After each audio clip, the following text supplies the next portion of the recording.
வணக்கம். நீங்கள் இணைந்திருப்பது உதயன் டிஜிட்டல் வலையொலியின் இரவு நேர பிரதான செய்திகளுடன். செய்தி தொகுப்பு உதயன் டிஜிட்டல் செய்தி பிரிவு. செய்திகள் வாசிப்பவர் லிஷா தரணேஸ்வரன். தொடர்பான உள்நாட்டு செய்திகள். ஜனாதிபதி தேர்தலில் போட்டியிடும் ரணில் விக்ரமசிங்க அவர்களுக்கு ஆதரவு கோரி இன்றைய தினம் நெல்லியடியில் அங்கஜன் குழுவினரால் பிரச்சார நடவடிக்கை முன்னெடுக்கப்பட்டது. இது குறித்து நாடாளுமன்ற உறுப்பினர் அங்கஜன் ராமநாதன் கருத்து தெரிவிக்கையில், நாங்கள் ஒவ்வொரு கடையாக சென்று மக்களை சந்தித்து துண்டு பிரசுரங்களை கொடுக்கும் பொழுது மக்கள் ஆதரவுடனும் ஆரவாரத்துடனும் வரவேற்கின்றார்கள். நகரப்புறத்தில் ஒவ்வொரு கடையாக நாங்கள் சென்று எங்களுடைய துண்டு பிரச்சனைகளை கொடுக்கும் போது மக்கள் ஆதரவுடன் ஆரவாரத்துடன் எங்களை வரவேற்கிறார்கள். குறிப்பாக ஜனாதிபதி அவர்களுக்கு நன்றி தெரிவிக்கின்றார்கள். தாங்கள் கடமைப்பட்டிருப்பதாக கூறுகின்றார்கள். இந்த 2 வருடங்கள் கொடுத்த அவகாசமானது தங்களை மூச்சு விடுவதற்கு மீட்டெடுத்துள்ளதாகவும் கூறுகின்றனர் என்றார். எதிர்வரும் ஜனாதிபதி தேர்தலில் தனக்கு ஆதரவு அளிக்காத அனைத்து அமைச்சர்கள் மற்றும் நாடாளுமன்ற உறுப்பினர்களை பதவி விலகுமாறு ஜனாதிபதி அறிவித்துள்ளதாக தகவல் வெளியாகியுள்ளது. தமக்கு ஆதரவான பல கட்சி அமைப்புகள் மற்றும் அமைச்சர்களின் கோரிக்கைகளை கருத்தில் கொண்டு ஜனாதிபதி ரணில் விக்ரமசிங்க இந்த தீர்மானத்தை எடுத்துள்ளதாக அரசியல் வட்டாரங்கள் தெரிவிக்கின்றன. இந்த இக்கட்டான தருணத்தில் ஜனாதிபதிக்கு ஆதரவு அளிக்காத தனிநபர்கள் அரசாங்கத்தில் தொடர்வது அர்த்தமற்றது எனவும் தமது தீர்மானங்களை எதிர்க்கட்சிகளுடன் பகிர்ந்து கொள்வதன் மூலம் அரசியல் சூழ்ச்சியில் ஈடுபடுவதாகவும் அரசியல் வட்டாரங்கள் தெரிவிக்கின்றன. தாம் ஜனாதிபதி தேர்தலில் வெற்றி பெற்றால் எதிர்வரும் அக்டோபர் 8ஆம் தேதி நாடாளுமன்றத்தை கூட்டப் போவதில்லை. பொது தேர்தலுக்கு பின்னரே நாடாளுமன்றத்தை கூட்டுவேன் என்று தேசிய மக்கள் சக்தியின் தலைவர் அனுரகுமார திசாநாயக்க தெரிவித்துள்ளார். அவர் மேலும் தெரிவிக்கையில், நாடாளுமன்றத்தை கலைத்துவிட்டு பொது தேர்தல் நடைபெறும் வரை 1.5 மாதங்களுக்கு அரசியல் சாசனத்தின்படி தமது கட்சி நாட்டை ஆட்சி செய்யும். பொது தேர்தலில் தேசிய மக்கள் சக்தி 3/2 பெரும்பான்மையுடன் ஆட்சி அமைக்கும். தமது வெற்றி குறித்து எதிர்க்கட்சியினர் ஆத்திரமடைந்துள்ளனர். எனவே தற்போது தமது தோல்வியை எவ்வாறு தவிர்ப்பது குறித்து அவர்கள் திட்டமிட்டு வருகின்றனர் என்றார். தேசபந்து தென்னகோன் தாக்கல் செய்த இடைக்கால மனுவின் உண்மை நிலையை உறுதிப்படுத்த எதிர்வரும் 13ஆம் தேதி அழைக்குமாறு உச்ச நீதிமன்றம் உத்தரவிட்டுள்ளது. போலீஸ் மா அதிபர் என்ற ரீதியில் தாம் கடமை ஆற்றுவதை தடுக்கும் வகையில் விதிக்கப்பட்டுள்ள இடைக்கால தடை உத்தரவை நீக்குமாறு கோரி அவர் இந்த மனுவை தாக்கல் செய்தார். அதற்கமைய இது தொடர்பான மனுவை எதிர்வரும் 13ஆம் தேதி விசாரணைக்கு அழைத்து உண்மை நிலையை சரிபார்க்கும்படி 3 அடங்கிய உச்ச நீதிமன்ற அமர்வு உத்தரவிட்டுள்ளது.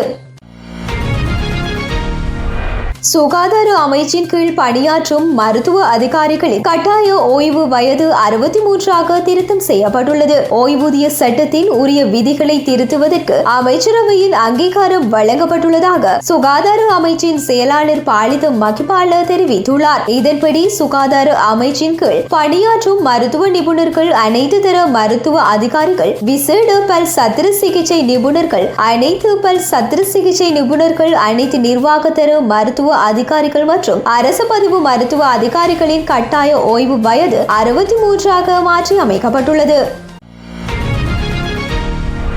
இந்தியாவில் இருந்து இறக்குமதி செய்யப்பட்ட 3 மில்லியன் முட்டைகள் இந்த வார இறுதியில் நாட்டை வந்தடைய உள்ளன என்று இலங்கை அரச வர்த்தக பல்நோக்கு கூட்டு தாபனத்தின் தலைவர் தெரிவித்துள்ளார். கொள்முதல் பணிகள் நிறைவடைந்து முட்டை இறக்குமதிக்கான விண்ணப்பங்கள் கால்நடை உற்பத்தி மற்றும் சுகாதாரத்துறையின் ஒப்புதலுக்கு அனுப்பப்பட்டுள்ளது. இவ்வாறு இறக்குமதி செய்யப்படும் முட்டையை 40 ரூபாவிற்கு வழங்க முடியும் என்றும் அவர் குறிப்பிட்டுள்ளார்.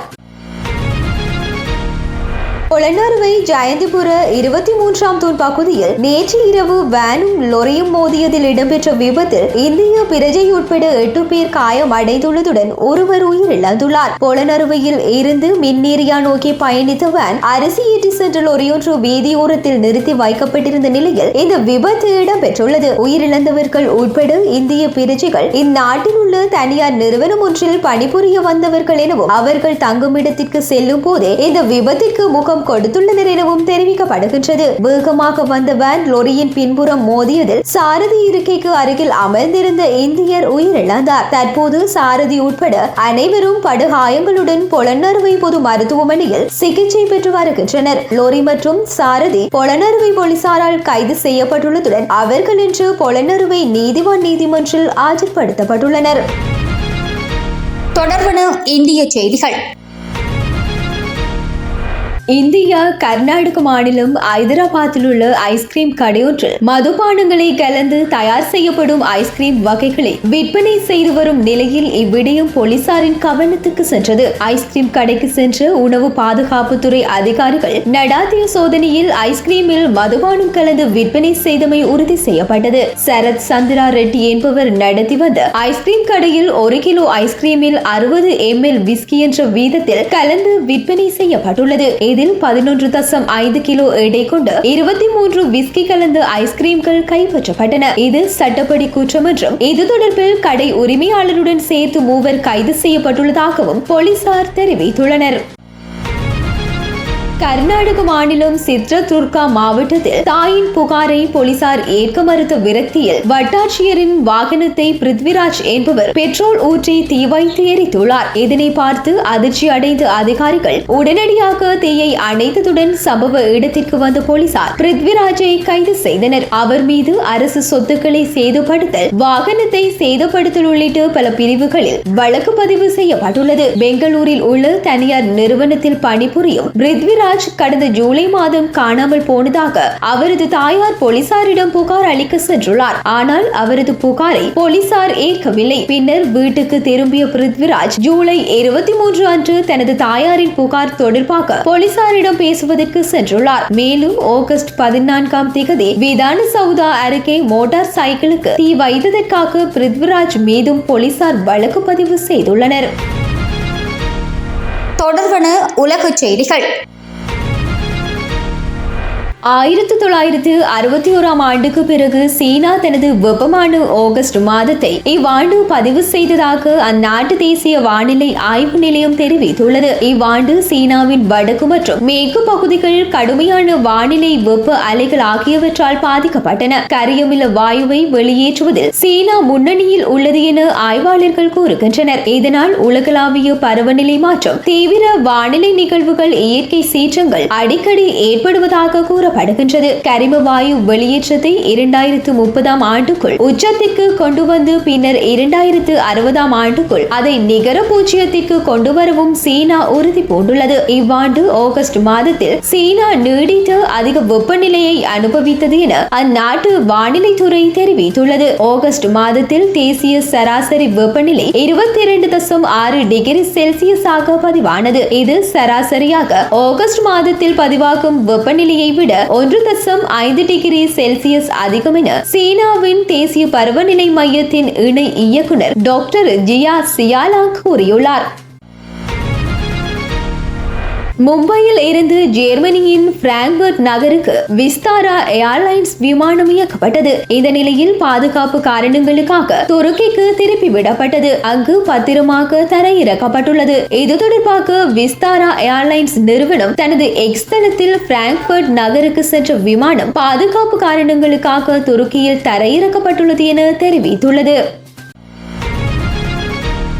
கென்யாவில் உள்ள பாடசாலை ஒன்றில் ஏற்பட்ட தீ விபத்தில் 17 மாணவர்கள் உயிரிழந்துள்ளனர். 13 பேர் பலத்த தீ காயங்களுடன் மருத்துவமனையில் அனுமதிக்கப்பட்டுள்ளனர். நைரியில் உள்ள ஹில்சைட் எண்டராசா என்ற ஆரம்ப பாடசாலை ஒன்றிலேயே இந்த தீ விபத்து ஏற்பட்டது. தீ விபத்துக்கான காரணம் தொடர்பில் விசாரணைகள் முன்னெடுக்கப்பட்டு வருவதாக அந்நாட்டு போலீசார் தெரிவித்துள்ளனர். இதேவேளை பலி எண்ணிக்கை மேலும் அதிகரிக்கக்கூடும் எனவும் தெரிவிக்கப்படுகின்றது. தொடர்பான விளையாட்டு செய்திகள். லண்டன் ஓவல் கிரிக்கெட் மைதானத்தில் நேற்று ஆரம்பமான இலங்கை அணிக்கு எதிரான 3வது டெஸ்ட் போட்டியின் முதல் நாள் நிறைவில் இங்கிலாந்து அணி வலுவான நிலையில் உள்ளது. அதன்படி இங்கிலாந்து 44.1 என்ற ஓவர்களை எதிர்கொண்டு 3 விக்கெட்டுகளை இழந்த நிலையில் 221 ஓட்டங்களை பெற்றுள்ளது. இங்கிலாந்து அணி தலைவர் ஒல்லி போப் அணி சார்பில் அதிகப்படியாக 103 ஓட்டங்களை பெற்று ஆட்டமிழக்காதுள்ளார். அவர் தவிர தவிர பென் டக்கெட் 86 ஓட்டங்களை பெற்றுள்ளார். இலங்கை சார்பில் பந்து வீச்சில் லகிருகுமார 2 விக்கெட்டுகளையும் மிலன் பெரியநாத் ரத்நாயக்க 1 விக்கெட்டினையும் கைப்பற்றியுள்ளனர். இன்று போட்டியின் 2ஆம் நாள் ஆட்டமாகும். 3 போட்டிகள் கொண்ட டெஸ்ட் தொடரில் இங்கிலாந்து ஏற்கனவே 2-0 என்ற கணக்கில் முன்னிலையில் உள்ளமையும் குறிப்பிடத்தக்கது. இத்தாலியின் சிறிய நகரத்தில் ஒன்றான மோன்பால்கோனின் கிரிக்கெட் விளையாட்டை தடை செய்துள்ளது. மோன்பால்கோனின் கலாச்சாரத்தை கிரிக்கெட் ஆபத்தில் ஆழ்த்துவதாக கூறி நகர மேயர் விளையாட்டை தடை செய்துள்ளதாக செய்திகள் வெளியாகியுள்ளன. மோன்பால்கோனில் வெறும் 30,000 மக்கள் வசிக்கின்றனர். அவர்களில் 1/3 பகுதியினர் வெளிநாட்டினர். அவர்களில் பெரும்பாலானோர் பங்களாதேஷ் முஸ்லிம்கள் ஆவார். அவர்கள் 1990களில் ராட்சத பயண கப்பல்களை உருவாக்க நகரத்தை அடைந்தனர். இந்த நிலையில் அமுலுக்கு வந்துள்ள புதிய சட்டத்தின்படி நகரில் கிரிக்கெட் விளையாடி பிடிபட்டால் அபராதம் விதிக்கப்படலாம் என்றும் மேயர் அண்ணா மரியா சிசின் தனது நகரத்தையும் கிறிஸ்தவ விழுமியங்களையும் பாதுகாக்க வேண்டும் என்பதால் கிரிக்கெட் விளையாட்டு தடை செய்யப்பட்டுள்ளதாக தெரிவிக்கப்பட்டுள்ளது. இத்துடன் உதய டிஜிட்டல் வலையொலியின் இரவு நேர பிரதான செய்திகள் நிறைவடைகின்றன. தொடர்ந்தும் நாளை காலை நேர செய்தி சுருக்கத்துடன் இணைந்திருங்கள்.